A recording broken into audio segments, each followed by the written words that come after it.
行政院长陈建仁今仔日主持任内上尾一届的行政院会，带内阁总辞到19任期结束进程，都未阁处理重大政策啊。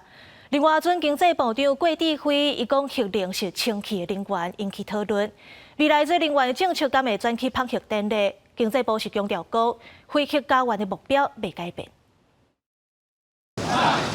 5日控进前，行政院长陈建仁甲各员做伙比赞。伫行政院长大楼迄毕业上，16行政院会通过内阁总辞案，送请总统蔡英文批准。到19任期结束前，内阁未阁核定重大政策，敢若处理例行性、商务性的事务。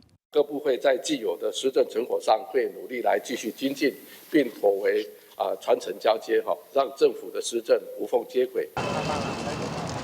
台中市长罗秀燕笑1月底尾仔坐车离开，陈建仁入来最后一届行政议会，六都首长甲罗秀燕上北出席，强调向单内阁说声协助台中推萨轨道建设发展中心2期。不过，前经济部长郭智辉讲到核能是清气的能源，佮表示核电由多数人同意做决定。前环境部长彭启明也讲，爱全面同意才有可能延役核电厂。新政府是不是检视调整能源政策，外界拢在关心。最近的风向很像有一点点，大家很像比较支持核能。 一定有不一样的意见，但是要取得最大公约数，大家都赞同，我们才能够走下去。